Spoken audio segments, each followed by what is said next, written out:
Welcome to the Deep Dive, where we sift through your most thought-provoking sources to unearth insights that genuinely reshape how you see the world. Really getting to the core of things. Exactly. And today, we're plunging into a book that tackles, well, one of life's most fundamental questions. What actually makes us happy? Oh, big one. Yeah, we're talking about The Origins of Happiness, The Science of Well-Being Over the Life Course by Andrew Clark, Sarah Flèche, Richard Layard, Nattavudh Powdthavee, and George Ward. Quite a team. Indeed. A powerhouse group. Now, this isn't just another self-help book, is it? It's more substantial. Oh, absolutely. It's a monumental, data-driven investigation. Really digs into how we measure well-being, how it evolves through life. And what we can actually do about it, right? Collectively. Precisely. To foster more fulfilling existences, that's the goal. So our mission today is to crack open its groundbreaking findings, give you a clear pathway to understanding the true drivers of happiness. All backed by decades of pretty rigorous research. Yeah, this deep dive feels incredibly pertinent because it really challenges some of our, deeply ingrained assumptions about success fulfillment. It does. The authors advocate for what they call a new paradigm. A new paradigm. What does that mean exactly? Well, it means shifting focus, making subjective well-being. That's essentially how satisfied and happy people feel about their own lives, their experiences. That's contentment, yeah. Right, their overall contentment, making that the central objective. For individuals, sure, but crucially for policymakers, too. So moving beyond just looking at GDP, the traditional economics. Exactly, moving beyond gross domestic product and instead focusing squarely on measurable human happiness. Okay, let's dive straight into what might be one of the most surprising findings for many people. Sure. We spend our lives chasing more money, higher achievements, climbing that ladder. But what does the science in this book actually say about the impact? Well, this is where it gets really fascinating. The direct effect of income on an individual's happiness, it's often far less profound than most people imagine. Less than we think. How much less? Get this. The book reveals that even doubling a person's income, which is a huge change, right? Massive, yeah. It only nudges their life satisfaction up by less than 0.2 points on a 0 to 10 scale. Less than 0.2 for doubling your income. Wow. Yeah. It's rooted in this economic idea, the diminishing marginal utility of income. Meaning an extra dollar means more if you have less to start with. Precisely. An extra dollar gives a much bigger well-being boost to someone struggling financially than to someone already quite wealthy. It really forces you to question priorities. That's a definite eye-opener.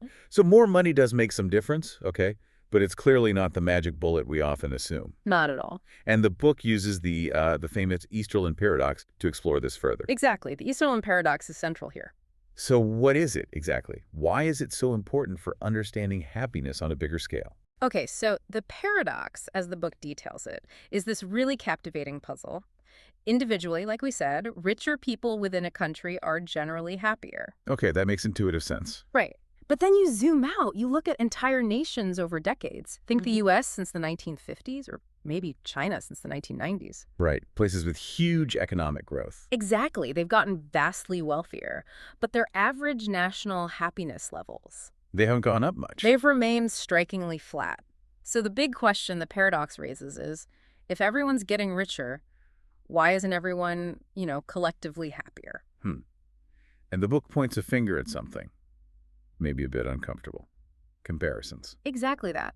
Social comparisons play this huge, often unseen role. How does that work? Well, think about it. When your income rises, you might feel happier, personally. A gain for you. Sure. But if that same rise also lifts the comparison income, basically, what people around you are earning, the standard, it can actually reduce their happiness. Because now they feel like they're falling behind, Yeah. even if they haven't lost anything. Precisely. So the net social gain from an individual income boost is way less than the private benefit. Sometimes it almost cancels out. And it's not just money, you said. No, the book finds the same dynamic with education. Getting an extra year of education gives a small direct happiness boost, maybe 0.03 points. Okay, tiny but positive. But again, it's swamped by comparison effects.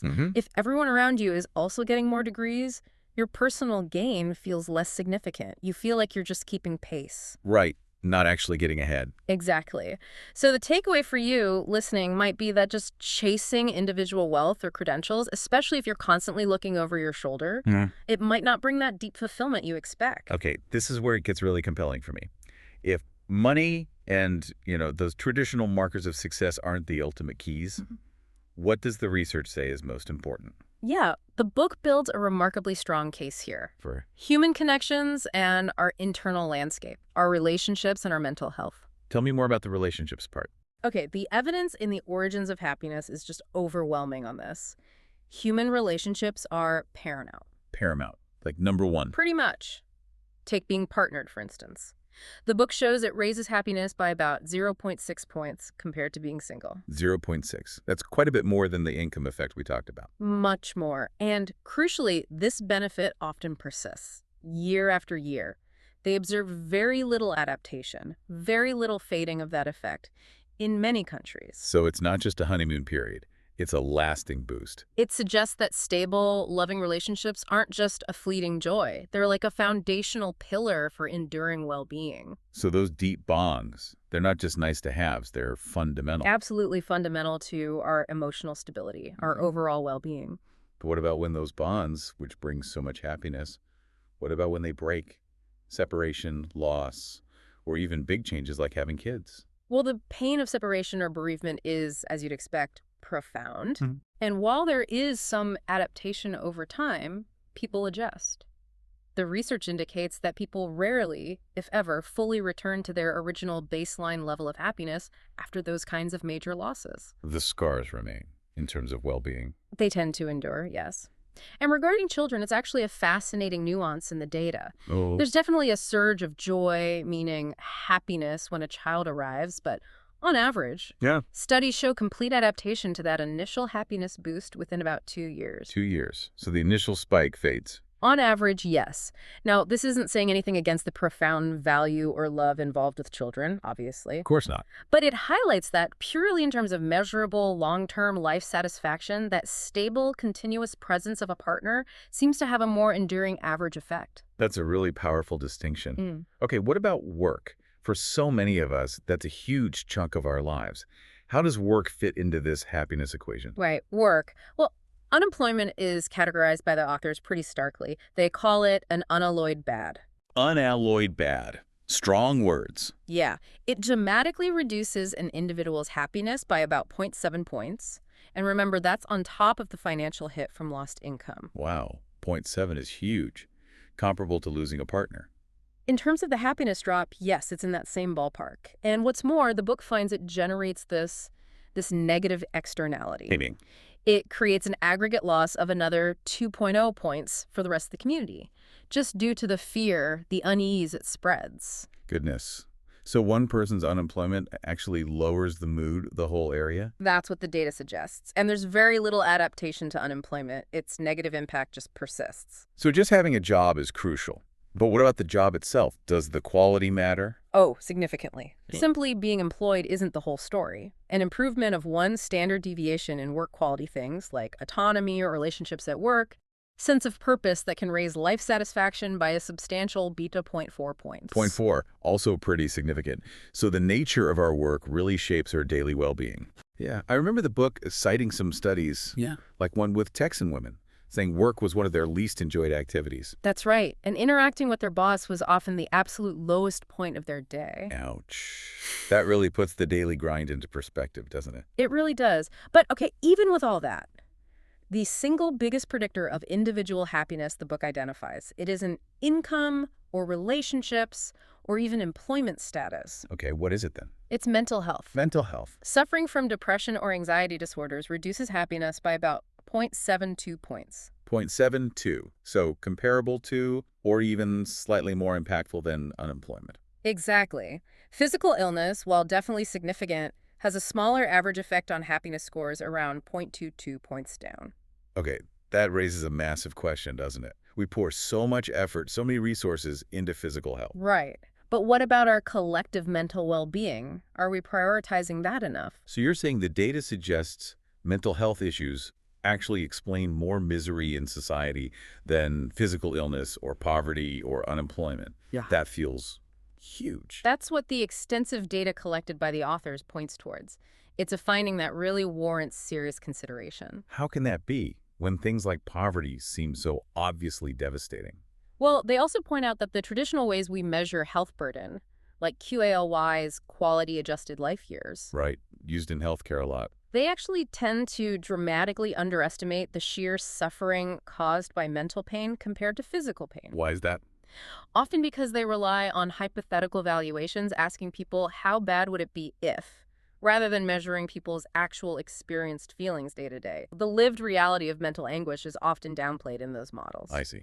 So the takeaway for you, our listener, is really powerful here. Nurture your relationships, yes, but actively safeguard your mental health. These seem to be the primary foundational drivers. Okay, so let's broaden the lens a bit. What does all this mean when we look across our entire life course? How much of our adult happiness is kind of baked in early on before we even really start our adult lives? Well, our childhood experiences cast a remarkably long shadow. It's quite sobering, actually. In what way? The book reveals something genuinely groundbreaking. The best predictor of an enjoyable, fulfilled adult life, it's not the child's academic performance. It's not even their behavior in the traditional sense. No. What is it then? It's their emotional health in childhood. Emotional health. So things like empathy, resilience, managing feelings. Exactly. Those qualities are more indicative of future happiness than test scores are. Wow. Wow. To think that emotional health in childhood is a better predictor than grades, that really turns conventional wisdom on its head, doesn't it? Yeah. What should parents or educators take from that? It's a major reframing, and the implications are pretty significant. For instance, they found that a mother's mental health is the single best predictor of her child's emotional development. The mother's mental health. Yeah. That's key. Very key. And perhaps less surprisingly, but still critical, family conflict is shown to be profoundly damaging to children's emotional health and their behavior. Okay. What about things like mothers working? Does that impact the child's emotional health according to this research? Interestingly, the research found no clear evidence that children suffer emotionally when their mother goes out to work, particularly if the child is over 1 year old. It challenges some long-held societal assumptions there. Good to know. And what about schools? Are they just factories for academics, or do they play a deeper role in these emotional foundations? Oh, far from it. The book shows schools have a huge and enduring impact. Fine. Not just on intellectual performance, obviously they do that, but also profoundly on a child's behavior and their emotional health. Even primary schools. Yes, even primary schools can have effects that ripple out and last well into adulthood. Yeah. The quality of the teaching, for instance, was found to be far more significant for long-term outcomes than things like class size. So a holistic approach in schools, focusing on emotional intelligence alongside academics, seems vital. Absolutely crucial, based on this evidence. Okay, so childhood lays this profound groundwork. But once we're adults, navigating the world, how much does the wider society, beyond our immediate friends, family, job, how much does that fabric influence our happiness? That brings us to another critical layer: social norms and institutions. Okay. The book does extensive comparisons of national happiness across different countries, and it finds that these macro-level factors are crucial. Like what sort of factors? Things like the level of trust within a community, a culture of generosity, strong social support networks, personal freedoms, political and economic, and importantly, good governance, honesty in government. Trust seems like a big one. Huge. The research suggests, purely hypothetically, if a society could somehow magically increase its level of trust from 0% to 100%, average national happiness could rise by a full 1 point on that 0 to 10 scale. A full point. Just from trust? That's massive. It's a huge potential impact. And there's also compelling evidence supporting the do good, feel good idea. Altruism. Helping others. Exactly. Altruistic behavior, actively contributing to others' well-being, it seems to be profoundly internally rewarding for many people. It's a powerful reminder then, isn't it? Our individual well-being isn't just about us. It's deeply tied to the health and ethics of our communities. Deeply intertwined. So as you consider your own experiences listening to this, it's worth reflecting on how much your early environment might have shaped you, and also how the trust and freedom in your community right now might be affecting everyone's well-being. Definitely worth reflecting on. Now, this book, it isn't just presenting findings, is it? It feels like a call to action. Very much so. The Origins of Happiness argues these findings demand a fundamental revolution in how we think about societal priorities. Yes, the authors argue that the ultimate aim of government shouldn't just be economic growth, but explicitly to increase the happiness of its people, especially focusing on reducing misery, moving, as they say, beyond GDP. Beyond GDP. So how do you do that in practice? How do you evaluate policy differently? Well, they propose a radical shift. Instead of solely relying on traditional cost-benefit analysis, using money as the main yardstick, Yeah. they propose using point years of happiness as the central measure of benefit. Point years of happiness. Explain that. Okay, so 1 point year of happiness means one person experiences an extra point of happiness on that 0 to 10 scale for 1 year. Got it. So it quantifies the benefit in terms of actual human experience. Exactly. It allows them to measure social benefits in a truly human way. For instance, they looked at a U.S. program called Moving to Opportunity. Okay. What did it do? It helped poor families move to less disadvantaged neighborhoods. The net cost was relatively low, about $3,700 per family. But the estimated benefit, approximately 10 years of life satisfaction generated per family. 10 years. So at that cost, it's, what, under $300 per year? Exactly. A real bargain when you think about the profound, lasting improvement in people's lives. It shows you can put a value on happiness improvements in a concrete way for policy. That's incredibly powerful. So if we actually adopted this new paradigm, this focus on point years of happiness, what are the key policy priorities that jump out from all this research? Well, the overwhelming impression, the loudest message, is a clear mandate. Prioritize improving social relationships and, most critically, mental health. Mental health again. Absolutely. Policies aimed at improving access to evidence-based psychological therapies, for example, they've been shown in some cases to improve well-being significantly, sometimes even at no net cost to the government. How no net costs? Because of savings elsewhere, reduced physical health care costs, increased productivity, fewer benefits needed, the investment pays for itself and boosts happiness. Makes sense. So the book strongly advocates for running controlled experiments, routinely measuring the impact of all sorts of policies on happiness, making evidence-based policy truly about improving lives in the most fundamental way. So it invites you, our listener, to really look critically at the goals of your own community, your national policies. Are they focused on what really matters for well-being? Or are they stuck on maybe outdated assumptions about economic growth being the only goal? A crucial question for all of us. So as we wrap up our deep dive into the origins of happiness, what we've really seen is this powerful argument that our collective pursuit of well-being, it's often misdirected. Yeah. It's not solely about the relentless chase for more wealth or more credentials. No. It's much more about the profound quality of our relationships, the foundational state of our mental health. The emotional bedrock laid down in childhood. And the ethical fabric, the trust, the fairness of the society we live in. Francis Bacon said knowledge is power, didn't he? He did. And this research, this deep dive, it gives us a kind of quantitative power, the power to understand and maybe influence the factors shaping our most basic feelings of enjoyment and distress. It's a really compelling data-driven case that we can build happier societies. And that we probably should. Absolutely. This deep dive really makes you reevaluate so much. So maybe a final thought for you, our listener. Consider this. What single change, maybe in your community, maybe in your own personal approach to life, guided by these insights, what single change do you think would create the most point years of happiness for yourself and for those around you? A great question to ponder.